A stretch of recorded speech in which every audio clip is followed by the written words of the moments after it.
Bismillahirrahmanirrahim.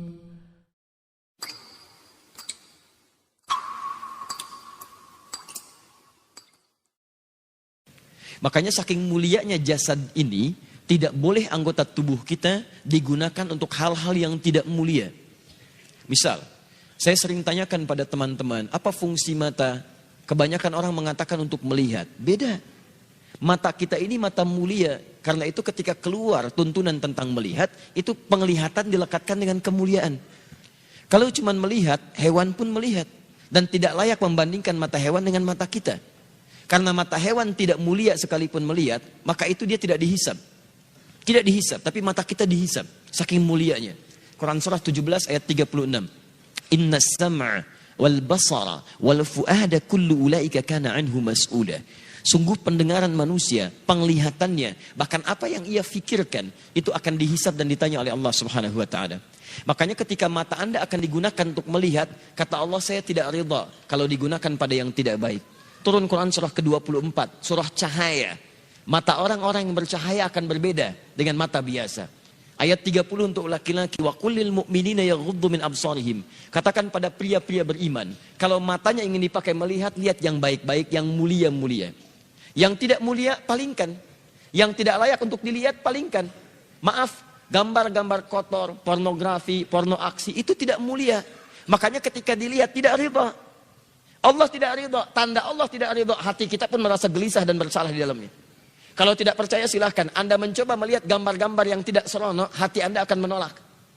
Karena jiwa Anda mulia. Maka hati Anda mengatakan, palingkan, itu tidak layak. Palingkan. Bahkan lisan Anda pun dibimbing untuk beristighfar. Astagfirullah, palingkan. Itu enggak bagus. Lisan, karena lisan ini mulia, maka Allah turunkan ayat-ayat kemuliaan menjaga lisan kita supaya tidak keluar dari kemuliaannya. Lisan orang mulia kata-katanya mulia, maka tidak layak keluar celaan dari lisannya. Turun Quran surah 49 ayat 11 sampai dengan 12-nya. Ya ayyuhalladzina amanu, dibuka dengan iman.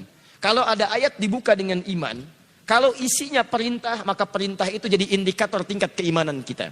Kalau isinya larangan, maka larangan itu pun menjadi indikator tingkat keimanan kita. Kalau ada orang cepat menunaikan perintahnya, maka itu pertanda imannya kuat. Misal, ayat iman pertama di Al-Baqarah ayat ketiga. Alladzina yu'minuna bil ghaib wa yuqimunas shalah. Iman disandingkan dengan salat. Ketika iman disandingkan dengan salat, maka salat menjadi indikator tingkat keimanan seorang hamba. Allahu Akbar, Allahu Akbar. Anda teringat langsung ke masjid. Iman Anda standar. Standar. Orang yang baru ingat Allah ketika dipanggil, itu standar. Bukankah Anda masuk kampus jam 7, datang jam 7, standar kan? Pas. Kalau Anda datang jam 6, waktu jam 7, Anda hebat namanya, lebih awal. Ada orang bahkan sebelum adzan sudah ingat sholat, itu imannya sedang tinggi. Tapi ketika dipanggil sampai adzan tuntas belum datang. Sampai qomat berlalu belum terpanggil. Sampai dekat waktu sholat yang lainnya belum ada getaran. Ini menunjukkan iman Anda lemah di situ. Lawannya, ketika ada larangan dibuka dengan kalimat iman, maka kemampuan Anda meninggalkan larangan itu pun menunjukkan tingkat kekuatan iman Anda. Ya ayyuhalladzina amanu la yaskhar qaumin qaum. Hei orang-orang beriman, jangan saling mencela. Ketika Anda mengaku beriman dan lisan Anda digunakan untuk mencela orang lain, maka ini menunjukkan ada yang kurang dalam iman Anda, lemah iman Anda. Anda terlihat rajin sholat, di situ menunjukkan iman Anda bagus. Tapi saat bersamaan Anda mencela orang lain, ini menunjukkan ada penurunan dalam iman Anda. Karena ibadah ritual akan nampak dalam nilai-nilai sosial dalam bentuk akhlak. Makanya Nabi memperingatkan, orang yang melakukan ibadah ritual, tapi kemudian melakukan dosa sosial, maka ibadah ritual pahalanya dipindahkan kepada hamba yang didosai itu. Anda keluar dari masjid, kemudian melecehkan orang lain dengan kata-kata Anda. Lihat tuh orang itu, belum mau ke masjid. Iya, mungkin belum dapat hidayah ya. Iya, bukan ahli surga. Itu sholat Anda, pahalanya pindah kepada orang tadi. Tu'khadhu hadza min hasanati di hadis Muslim, wa tu'khadhu min hadza min hasanati. Diambil pahala ini dipindahkan kepada orang yang dicela. Anda katakan, alhamdulillah Ustaz, saya tidak seperti yang dibicarakan itu. Insya Allah tidak seperti orang-orang itu tuh Ustaz. Membicarakan orang lain aja pekerjaannya sama. Makanya ketika Allah turunkan larangan mencela, itu untuk menjaga kemuliaan kita. Supaya kita tidak dihinakan oleh orang lain. Karena orang-orang yang hatinya hina yang akan mengeluarkan kata-kata terhina. Nah, kita itu diciptakan mulia. Jadi ketika lisan Anda mencela, Anda sedang menurunkan kemuliaan Anda di mata Allah Subhanahu wa taala. Catat itu baik-baik.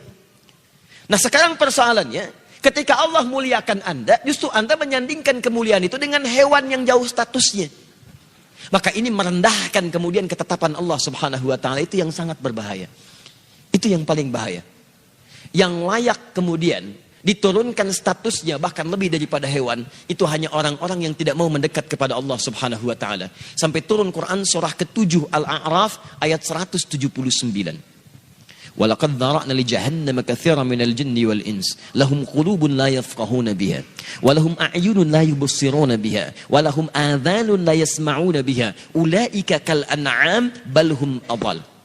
Allah hanya membuat perumpamaan menyandingkan manusia sama dengan hewan, bahkan di bawah hewan ketika semua fungsi tubuhnya tidak mau menerima hidayah Allah Subhanahu wa taala. Diajak untuk mendapatkan kebaikan, akalnya sulit menerima. Dengar azan, tutup kuping. Melihat orang sholat, alergi. Kalau semua itu dibawa sampai menghadap Allah, maka kata Allah status orang itu kalau tidak mau berubah lebih rendah dibandingkan dengan hewan. Lebih rendah. Lebih rendah. Maaf, sekarang ada orang-orang yang mengajak pada kebaikan, ngajak Anda sholat, ngajak Anda mendekat pada Allah, ngajarkan isi Quran, lalu Anda turunkan status yang menjadi sama dengan hewan. Ada yang salah dengan cara berfikirnya. Saya ingin sampaikan, kita mulai dari yang kecil-kecil dulu. Kadang-kadang kita membuat sesuatu yang tidak tepat dalam pandangan Al-Quran dan Sunnah Rasulullah SAW. Dan saat yang bersamaan uniknya Anda mengatakan kami ahli Quran dan Sunnah. Di mana Qurannya, mana Sunnahnya? Awas, hati-hati.